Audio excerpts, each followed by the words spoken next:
Hi, everybody. Dan Illman, Nicole Russo. Welcome to Spa Babies for Saturday, July the 29th. We're going to kick off the dollar pick six at the spa with race number 7. It's a maiden special weight, 2-year-olds going 6.5 furlongs. And as we take a look at this field, Nicole, this is what Saratoga 2-year-old racing is all about.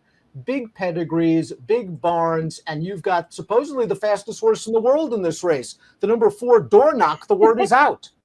I think you hit the nail right on the head, Dan. This is a classic Saturday at Saratoga maiden special weight. As I went through and looked at each horse as an individual, I thought, geez, we're going to be hearing from this one in the future. 6.5 might be a little short for a number of the better pedigrees in this race. But that being said, somebody is going to have to win on Saturday. Somebody's going to get a lot of attention for doing so. And I think we'll be hearing from a bunch of these, including some of the also-rans, perhaps in stakes in the future. A horse that is bred to sprint is down towards the inside. The number 1, Divine Empire, going out for trainer Bill Mott and Junior Alvarado, a $150,000 yearling by 2-year-old champ Classic Empire. The dam was a debut winner sprinting at 2. And as you see, there are a lot of dirt sprint influences in this family. Absolutely. Classic Empire, a champion juvenile. His foals tend to do a little bit better, going a little bit longer, at least 7 furlongs and on. So I like the speed and precocity as well in the female family added to that. Some of Bill Mott's 2-year-olds have come out running at this meet, and Jim and Dana Bernhard breathing new life into the pin oak stud of the late, great Josephine Abercrombie. We're going to be seeing those blue and gray silks a lot under their banner. They just won the Haskell with Go Rocket Ride last weekend. One of the horses with prior racing experience is up next. The number 2, Seize the Gray. This is a son of Arrogate and a half-brother to a stakes-place turf miler named Shopping for Pharaoh, a $300,000 yearling. The dam was a stakes-place router from the family of Power Broker, who I believe won the American Pharaoh, the front runner as a 2-year-old. Seize the Gray might need a little more distance from Mr. Lucas. Might need a little more distance, yeah, especially considering, Arrogate on top of that pedigree. Of course, Arrogate, his runners, some of them have been precocious, like Cave Rock and Tell Me No Lies last year, but they definitely like going a little bit more distance. That being said, this one should definitely improve second time out for Wayne Lucas, who has never been afraid to race a young horse fit. The number 3 is Holton, going out for trainer Michael Maker and Manny Franco, a son of Triple Crown winner American Pharaoh, who wins 11% with 2-year-old first-time starters. The dam was Fleet. She was a multiple stakes winner on dirt, won her first 3 starts. It's the family of Dejour and Gold Beauty, plenty of fast horses. This one worked a bull at 5/8 of a mile on July 11th. Yeah, I like that 5 ace work underneath to give this colt some foundation for his debut. A couple of 5 furlong works on the tab, and then what looks like a maintenance move after shipping north to Saratoga. Mike Maker's 2-year-olds are running well at this meet, and as you said, just that beautiful female family of champions, Sky Beauty and Dejour, and you could just go on. Some speed up closer in this particular branch of the family, and you're combining that with American Pharaoh, who is the champion juvenile before going on to win the Triple Crown. As we always say here on Spa Babies, check out Mike Welsh's exclusive Clocker Report on DRF to check out the workouts, how these horses worked, because it looked like Holton's Last Breeze at Saratoga might have come in company with Mischief Joke, who Michael Maker sent out to just miss in his debut on Friday. That was a New York bred 2-year-old race. The 4 is Door Knock. All eyes are going to be on this horse. They've been buzzing about him the entire summer, and why not? He's a full brother to Kentucky Derby winner Mage, a $325,000 yearling by Good Magic.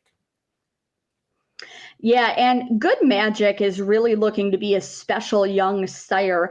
Oftentimes with young stallions, their first crop will come out running. They got a lot of support from their supporters in their first year. And then, the second year, maybe, the people behind them have a new young stallion to support. And, some of the mare quality goes down, or some of the quality of the offspring goes down a little bit until the horse proves himself out.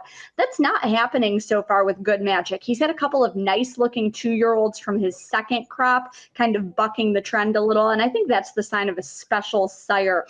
as you said, all eyes are going to be on this full brother to Good Magic's first crop Kentucky Derby winner, Mage. I do ultimately think he'll want to go longer, but he does have a bullet work to sharpen him up on July 22nd. And Danny Gargan, we've said it several times already on Spa Babies, he came in loaded for Bear this meet with his 2-year-olds. Luis Saez takes the mound on the number 4, Dornock. The 5 is Private Desire, going on for Todd Pletcher and Javier Castellano. 12-1 on the morning line for this son of Constitution, who clicks at an excellent rate with 2-year-old first-time starters, 19%. This one sold up $350,000 as a yearling. The dam was a graded stakes place dirt sprinter, and it looks like this colt's been slowly picking up the pace in his recent workouts. Yeah, some nice workouts on that work tab. Again, this is one that I would definitely refer you to the Clocker report produced by our colleague Mike Welsh and his team. I'd be curious to see who this horse has been working with, what their impressions are, because it is an impressive work tab on paper. I think this is another horse who might want to go longer, but as you said, 12-1 on Javier Castellano, who's riding as well as he ever has right now, and Todd Pletcher, who historically is so good with these Saratoga 2-year-olds. That's a steal. Number 6 is Drum Roll Please. This is a Pennsylvania-bred son of Hard Spun going out for Brad Cox. Florent Giroux, $250,000 yearling. The dam, a multiple stakes winner. She won her first 2 starts. She might have been a little bit better on a synthetic surface. Yeah, perhaps. I think that's a fair assessment. But, she did win her first 2 starts. So I like that precocity in there to balance out Hard Spun, who is a racehorse sire, but not necessarily a 2-year-old sire. This is another one who might offer some good value for another very powerful combination of connections in Brad Cox and Florent Giroux. The 7 is Devil's Playground. This is a second-time starter for Mark Cassey, and that's been a good angle for Cassey over the years.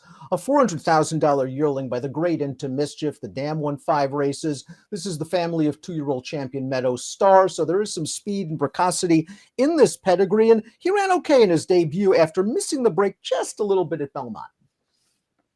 Yeah, I thought he ran just fine in his debut. As you said, hesitant at the start, but then improved position late, finished with some interest. I think that's a good sign. And as I say, I'm always willing to give these young horses a bit of a mulligan, especially for trouble at the break in their first start.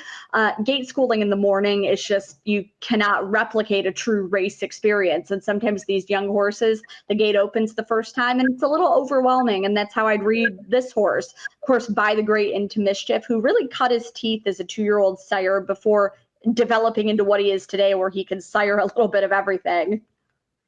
Cassey trained 2-year-olds. That's a good angle. So are Steve Asmussen trained 2-year-olds. He has the 8 Lambo, and take a look at this pedigree. He's by Uncle Mo. He sold for $950,000 as a March 2-year-old. The dam, a half-sister to Trojan Nation, who was grade 1 placed. The second dam is champion juvenile filly Storm Song. This guy took all the money for his career debut and was as green as the grass. Yeah, so another one that, again, kind of fair, when young horses are experiencing things the first time, to be kind of green. Running again should have a little more racing experience for a barn that often improves them second time out, by juvenile champion and leading freshman sire Uncle Mo, from a barn that often improves them second time out, and breezed in 10 seconds flat at that March sale. So clearly he's got some speed under there. He's got speed, and I have a feeling Mr. Asmussen's figured him out. I think we'll see a more professional version of Lambo this time around. The 9 is Global Perspective. Chad Brown trains. Flavian Pratt rides. He's only a son of Tappet and a half-brother to Rowayton, a multiple grade 1 stakes place 2-year-old, $250,000 yearling. The dam, a half to Miss Mischief and Mind Out. This is a very classy family. Absolutely. And Tappet is another one who really cut his teeth as a good 2-year-old sire. He was the leading freshman of his year before developing into one of our perennial leading sires and perennially prominent classic sires. I like the speed in the female family that you highlighted with Rowayton and others to help balance out kind of the stamina that Tappet brings to the equation. Completing the body of the field, we have 2 also eligibles. The 11 and the 12 is the 10, Active Mutiny. This is a son of Quality Road. He's a half to Catalina Cruiser, who was a really good sprinter miler type that could go a little further. A half to Royal Flag, who won the Beldame. A half to Eagle, who won the Ben Ali at Keeneland. This one is by Quality Road. Jose Ortiz for Shug McGahee. Maybe this one might need a race and a little more distance. I think this one definitely will need some more distance. It's a nice steady work tab, beautiful pedigree, should bring in a nice foundation to this race. I'd like to see this one going 7 furlongs or longer. I think this is a candidate to run on and pick up a check at the end and circle, for your future evaluations.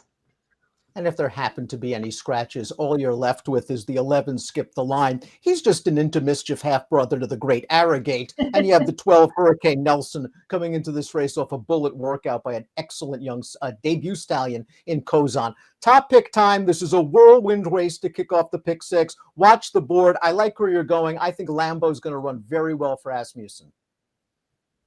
Yeah, I could really go so many different ways in this race. I found a lot to like about several horses in here. And as we said, a classic Saturday at Saratoga maiden.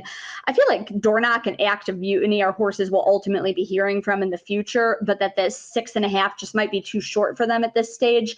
I will put Steve Asmussen's second-time starter Lambo on top, just because I think he might be more primed for this task right now. I will use Dornoch with him, even though I think he'll improve later on. I think Danny Gargan is excited to unveil him, and he'll give a good accounting of himself first time out. And then Private Desire with that nice work tab and the other experienced horse in Devil's Playground. I think Lambo will be better behaved. I think Dornoch is probably the goods. Maybe Holton with those 5/8 of a mile breezes for Michael Maker, who's been sending out some decent looking 2-year-olds this year. Maybe he could pull off a little bit of an upset, but it's going to be a wild race and a lot of fun for Spa Babies on Saturday, July the 29th. Jim Dandy Saturday at the Spa. Good luck.